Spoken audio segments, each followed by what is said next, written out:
Everybody's asked me to give a dog talk, and I always say, you ask me, and no, I have great misgivings because I had nothing, what am I going to talk about? How am I going to open this thing? How am I going to say the first words of it? And then I watch the time.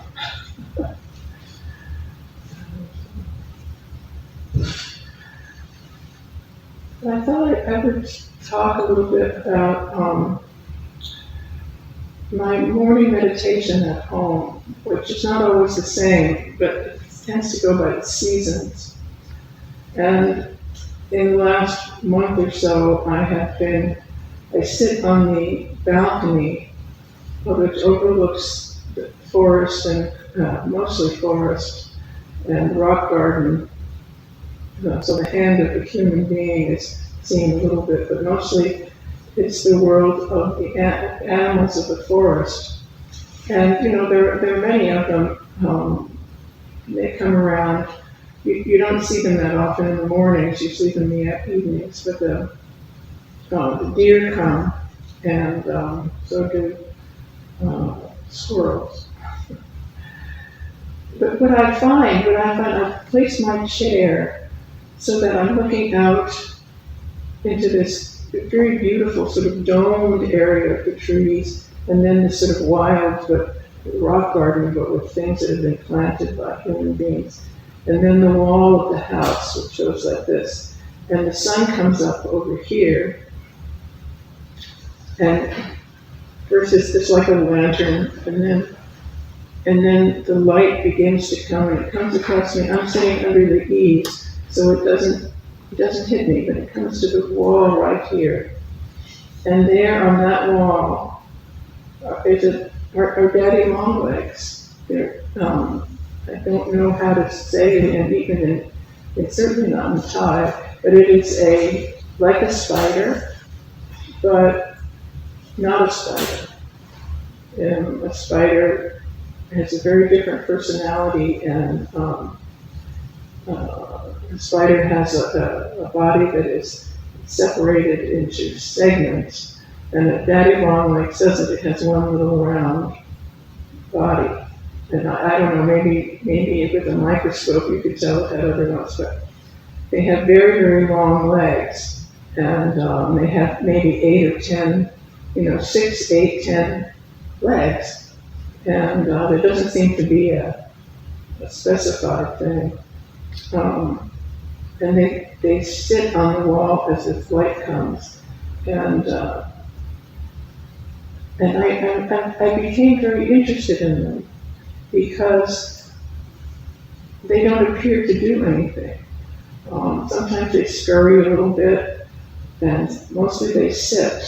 And then after I go inside, I come back to check on them, and very often they're gone. I know they're there. They're somewhere, but they find little places where they can hide. I don't know what motivates them. I don't know what they eat. I'm very unscientific about it, but I did look up on Wikipedia and on Chrome or Google or whatever it is. I looked for daddy longlegs, and they say very little of interest. There's almost nothing of interest. I think this is all there is. They're such interesting animals.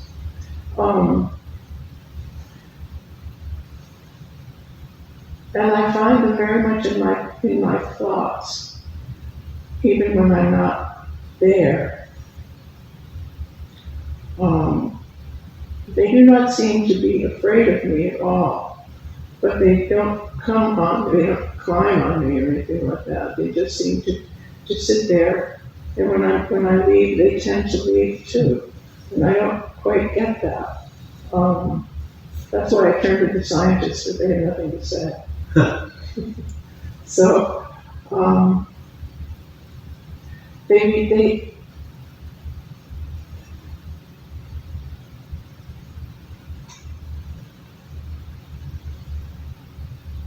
I feel very much the presence of them. They have a presence. Some of them are quite large. And they're, with the legs out and everything, they're about that big or sometimes a little bigger. And they have the many, many legs and then the little round button that appears to be their body.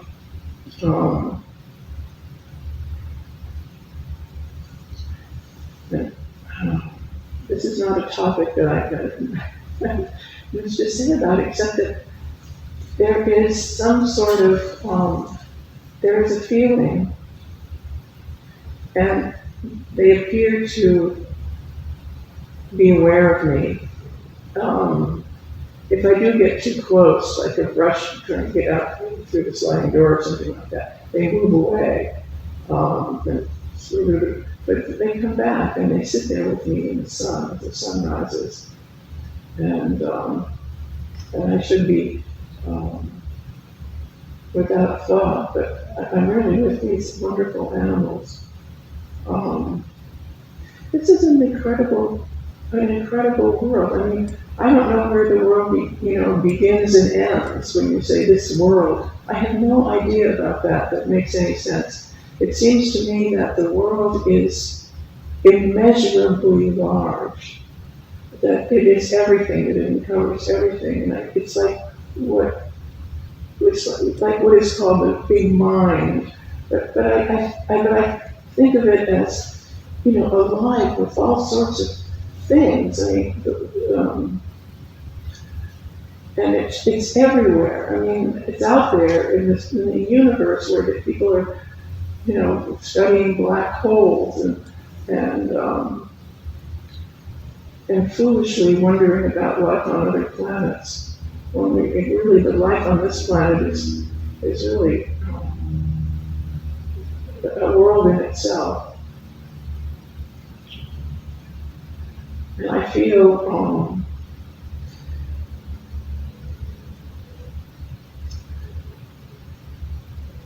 somebody, the wife of a famous author, of course I never remember anybody's name, she wrote these wonderful essays. He was a novelist and, lionized. And she wrote essays about gardening. And she had the most profound appreciation for all the beings in her garden. And she would speak about them, on paper, speak about them and think about the world, through the eyes of this garden that she, I don't know if she even tended it, she just loved it and was in it.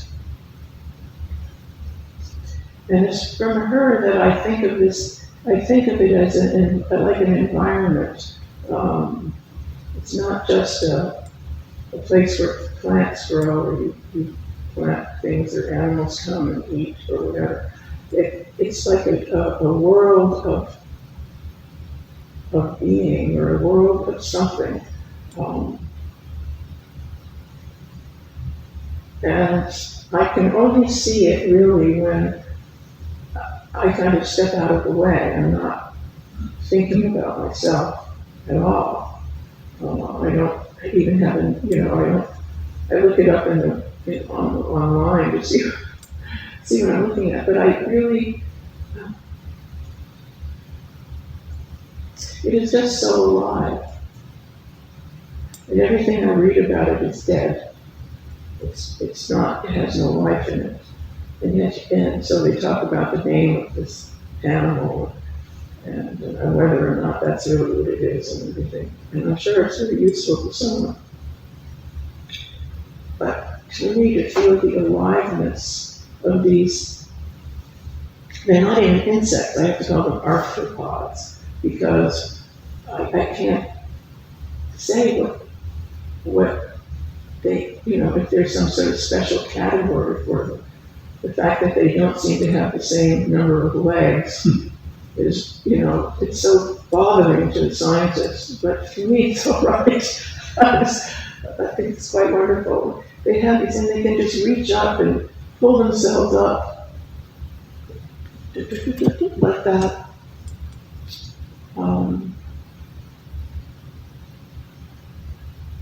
I don't know. I look out these windows and I see the light on the leaves and everything moving and shimmering like this. And on my wall, it's all not moving and shimmering. It's the sun coming in and lighting it without heat yet. It's just coming in. And then these animals appear. And they move a little bit. And then they just sit. And what do? I move a little bit and I just sit. I don't wonder what they're thinking. I don't.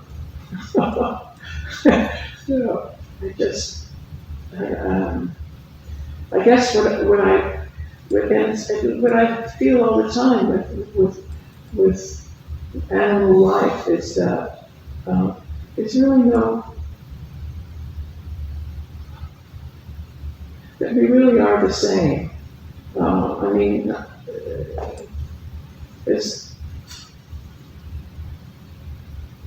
To share the experience of the rising sun and the coming of light through the trees and then dabbling the wall and making the wall light, and so that's when they show up, and that's when I kind of show up too, to really be there.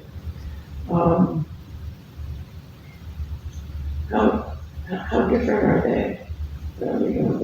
On night and day, they couldn't be less like me than any other organism. I just feel very blessed, I guess, that I have this sensitivity to animals, because it gives me something that nothing else does. It gives me life.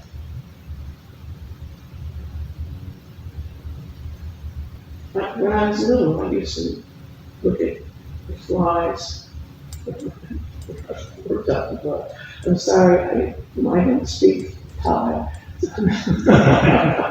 none of this is comprehensible. But when I was little, I used to watch flies and see what they did and everything like that. It was just interesting. And I watched wasps and sometimes seeing them do incredible things.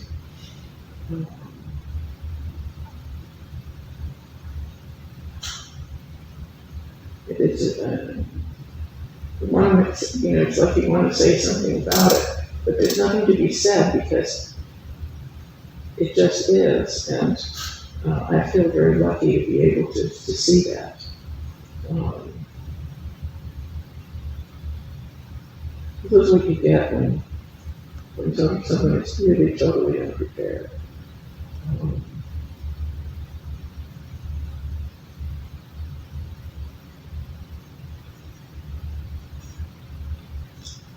Yes, how large is the world? I mean, you talk about the world as like the marketplace. We go out into the world, and that's this bad place where people do bad things, or we're lost, or we want money, or willing to do anything for a job. Or people are actually paying now to get a job in the government. So that's what the world is.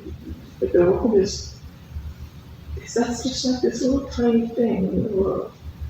But, I'm sure Mr. Xi would be upset to think that he's less important to a person than Daddy Long. I think he wouldn't. But that whole world is just a tiny little piece of what there is. And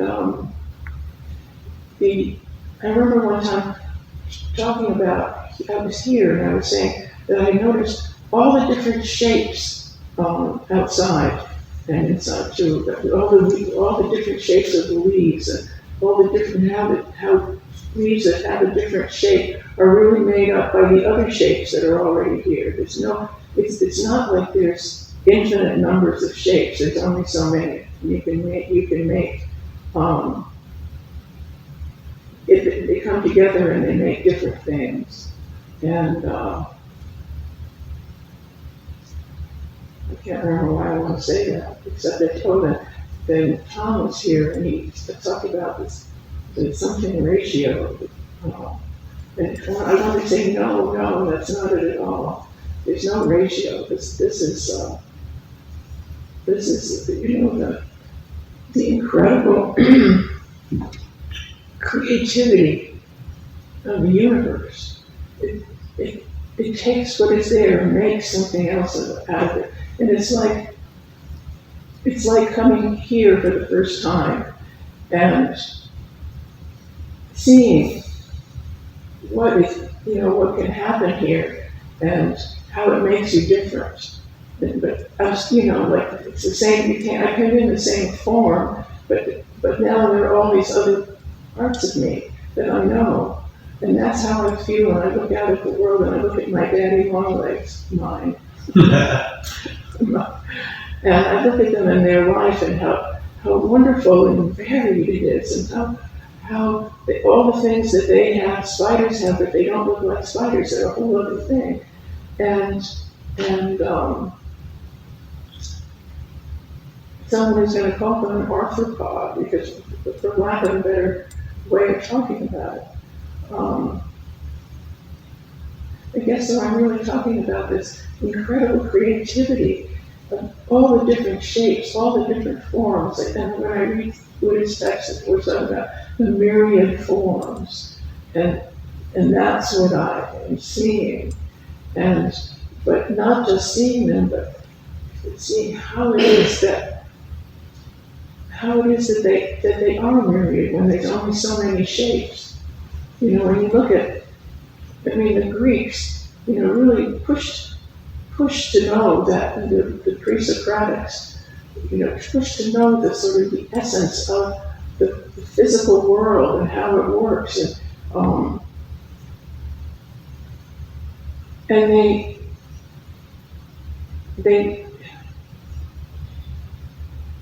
they couldn't even begin to take into that all the billions of forms that are made out of, maybe a 1,000 forms or something like that. You have so many forms. You have this kind of form and that kind of form, and this kind of form and that kind of form, and they make all these incredible things, make them for the world.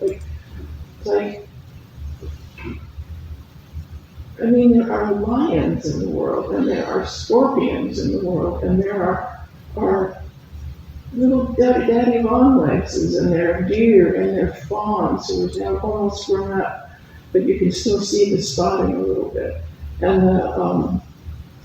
the different trees, and how some trees are gone from here now because of disease, but the other ones are flourishing, and we have new trees that have come from the south that are now here in this town.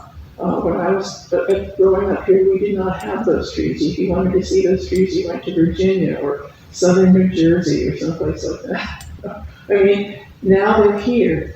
Those wonderful Aliveness, which look like pinwheels when the wind comes. And what that's made up of is just straight, and things that are straight and things that are like sawtooth. And they make incredible forms when the light hits them and the wind hits them. And that's how I feel about my walls and my house, sitting there looking at the wall here and at the woods over here and the sun coming up from there. And I just can't see how to not be just really, I wish they were knocked out by it. It's so wonderful and yet peaceful. It's as if everything comes to see me in the morning, but in fact I'm going to see them.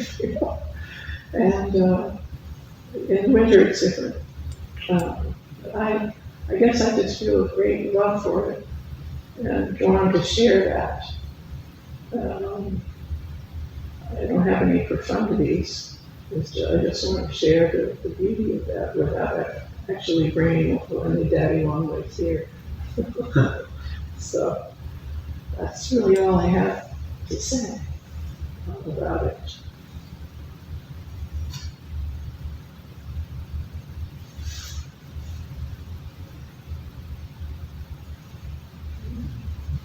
I have several reactions. One thing you said about profundity. You took me to a connection with specific life form that's not my gift. You took me further than I've done on my own. It seems like you and the daddy long legs. Certainly you for the daddy long legs, and honestly I sense vice versa. Besides a connection, it's almost like a fondness. Yeah.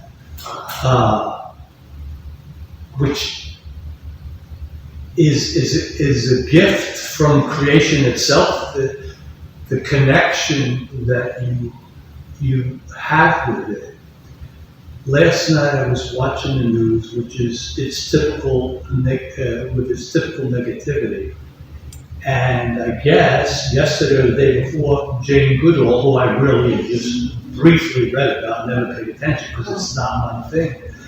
They had about a 5-minute segment, one positive thing in the news about her and how she basically spent her life basically researching and connecting with nature. In particular, this segment was on chimpanzees, who is almost like a corollary with you and the daddy long legs and her and the chimpanzee. Like, originally she goes into the woods, goes days looking for them, come back at night, no connection, doesn't see him, finally sees him, and basically over time, they develop a friendship, a fondness for each other, with touching and everything like that.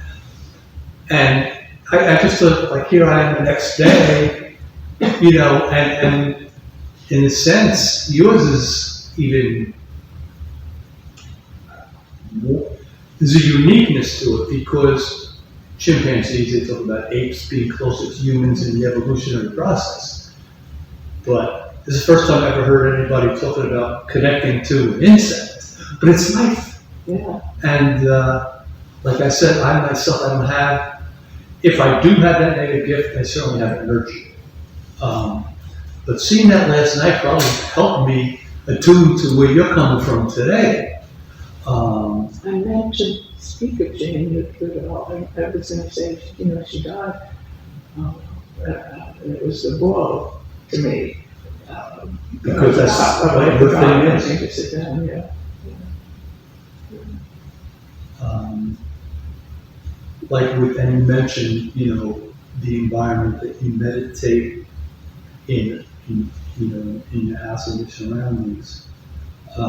In the warm weather, which is coming to a close now for the last 7 months, my being retired, I do my spiritual practice on the deck, and all ahead of me are probably for half a mile, trees and woods, and I haven't cultivated that ability, and I have birds flying. I haven't cultivated the capacity to connect at the depth you have.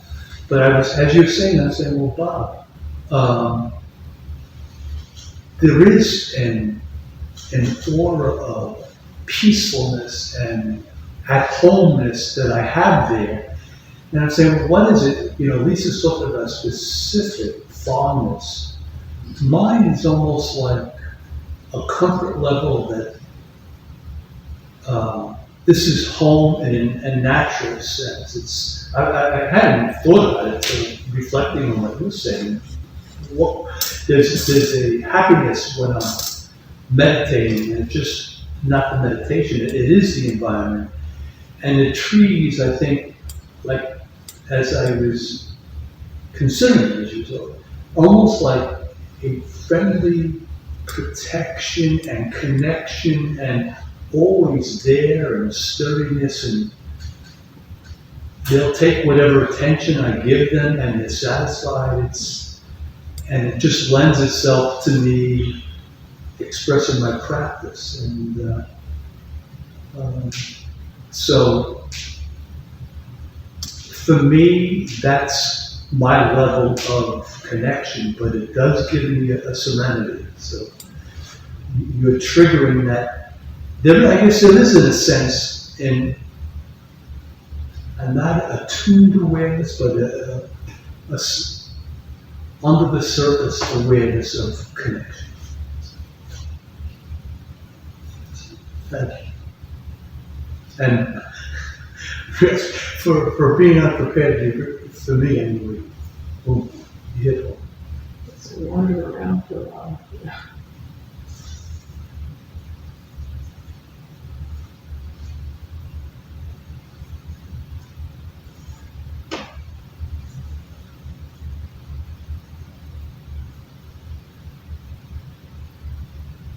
And I am Catholic and practice Buddhism, etc. But around now is in Catholicism, they have feast days of saints, and one is Saint Francis of Assisi, who is the saint of nature in Catholicism. And it's interesting because Jane Goodall came to go with nature. It's pretty timely, I think. I think his feast day is before it. So. It is in October. It's pretty cool. It is in October, I know that. So it's all the synchronicity. So you're in the same ballpark as Jane Goodall and St. Francis of Assisi. Pretty good company. It's so cold in here. It says it's 75. To me, it feels like it's 50. But it's chilly.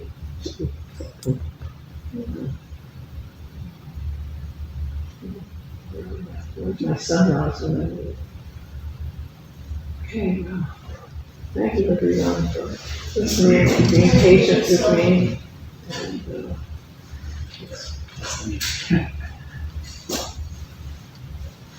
And,